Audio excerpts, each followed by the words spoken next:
కేంద్ర సర్కార్పై CM Revanth Reddy fire అయ్యారు. ఉపాధి హామీ పథకాన్ని కేంద్రం నిర్వీర్యం చేసే ప్రయత్నం చేస్తోందన్న రేవంత్ కార్పొరేట్ కంపెనీలకు దేశాన్ని అప్పజెప్పే ప్రయత్నం చేశారని విమర్శించారు. నరేగా చట్టాన్ని పునరుద్ధరించే వరకు పోరాడుతామని, మోదీ క్షమాపణ చెప్పే వరకు వదిలిపెట్టబోమని అన్నారు.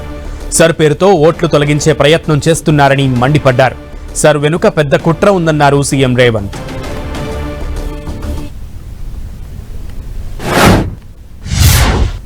మహాత్మా గాంధీ జాతీయ ఉపాధి హామీ పథకాన్ని పేదల మీద కక్షతో నరేంద్ర మోడీ ప్రభుత్వము నిబంధనల మార్పు ముసుగులో పథకాన్ని శాశ్వతంగా సమాధి చేయడానికి ఈరోజు కుట్ర చేస్తున్నది.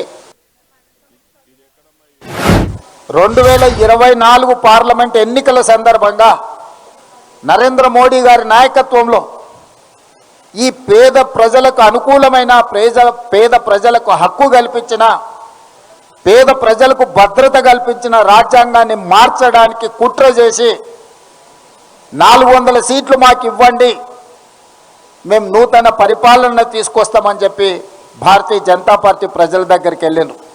ఆనాడు ఈస్ట్ ఇండియా కంపెనీ ముసుగులో ఈ దేశాన్ని ఆక్రమించుకున్న బ్రిటిషర్స్ వారసత్వంగా బీజేపీ అంటే బ్రిటిషర్స్ జనతా పార్టీ అని చెప్పుకునే విధంగా ఈరోజు రాజ్యాంగంలో మార్పు తీసుకోవడానికి ప్రయత్నం చేస్తారు.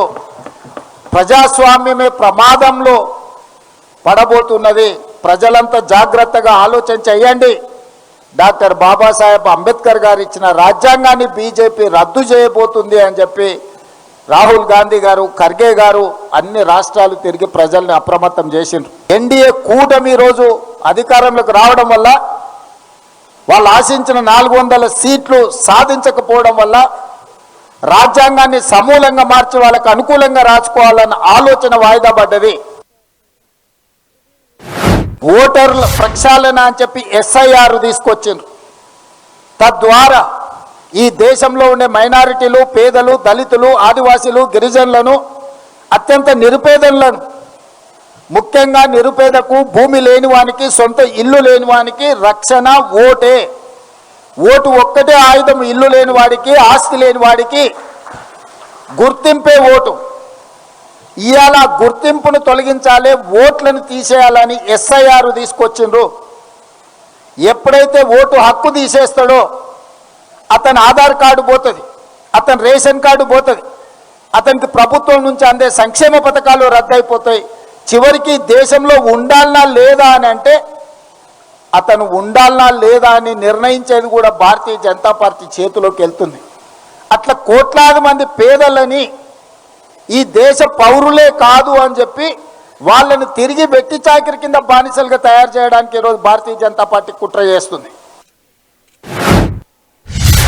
ఇవాళ అదానీ, అంబానీ లాంటి పెద్ద పెద్ద పారిశ్రామికవేత్తలకు అగ్వకు లేబర్ దొరకడం లేదు. కాబట్టి ఈ జాతీయ ఉపాధి హామీ పథకాన్ని గ్రామాలలో రద్దు చేస్తే మళ్ళీ గ్రామాలలో ఉన్న పేదలు వలసల పేరు మీద పట్టణాలకు తరలి వస్తారు. ఎప్పుడైతే పేదలు పట్టణాలకు వస్తారో అదానీ, అంబానీలకు అగ్వకు కూలీలు దొరుకుతారు. తిరిగి మళ్ళీ ఈస్ట్ ఇండియా కంపెనీలకు మనల్ని కట్టు బానిసలుగా చేయడానికి, వెట్టి చాకిరిని అందించడానికి ఈరోజు నరేంద్ర మోడీ గారు జాతీయ ఉపాధి హామీ చట్టాన్ని రూపుమాపే ప్రయత్నం చేస్తుండు.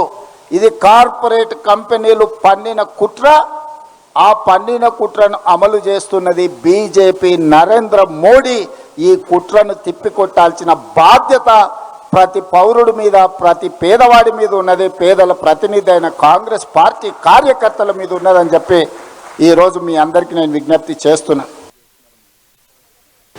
రైతు కూలీల కోసం ఏదైతే రైతు వ్యతిరేక చట్టం తీసుకొచ్చిండో నరేంద్ర మోడీ, విబీజీ, రామ్జీ, అందులోనే గందరగోళం ఉంది.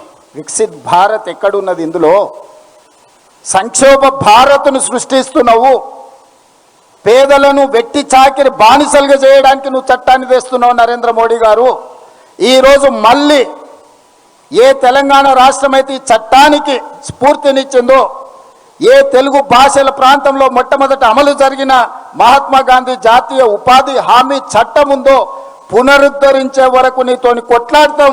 ఈ చట్టం పేదలకు వ్యతిరేకంగా తెచ్చినందుకు మళ్ళీ పేదలకు ఈ జాతికి క్షమాపణ చెప్పే వరకు నరేంద్ర మోడీ గారిని వదిలే సమస్యనే లేదు.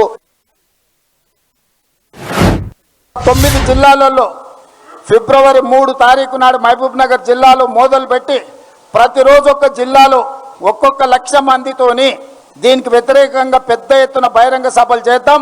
9 జిల్లాలు నేను పర్యటన చేస్తా.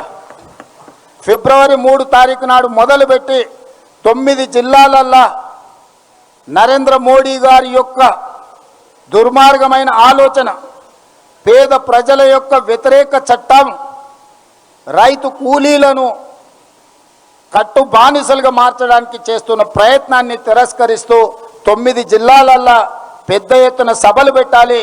ఈ ఉపాధి హామీ చట్టాన్ని రాష్ట్రంలో అమలు చేస్తున్నది ఆ శాఖ పంచాయతీరాజ్ సీతక్క గారి నియోజకవర్గ ప్రాంతంలో పెద్ద బహిరంగ సభ పెట్టి సోనియా గాంధీ గారు, రాహుల్ గాంధీ గారు, లేకపోతే ప్రియాంక గాంధీ గారు ఎవరో ఒకరిని ఆ సభకు మొట్టమొదటి ప్రాధాన్యత శ్రీమతి సోనియా గాంధీ గారు, వారి ఆరోగ్య పరిస్థితి సహకరిస్తే వారిని తెచ్చే విధంగా, లేకపోతే ఖర్గే గారు, రాహుల్ గాంధీ గారు, ప్రియాంక గాంధీ గారిని తెచ్చే విధంగా మీ నియోజకవర్గ ప్రాంతంలో 1,00,000 మందితోటి ఈ చట్టాన్ని రద్దు చేయడానికి, నరేంద్ర మోడీ మీద యుద్ధం చేయడానికి కార్యక్రమాన్ని రూపకల్పన చేసుకోవాల్సిందిగా నేను వారికి సూచన చేస్తున్నా.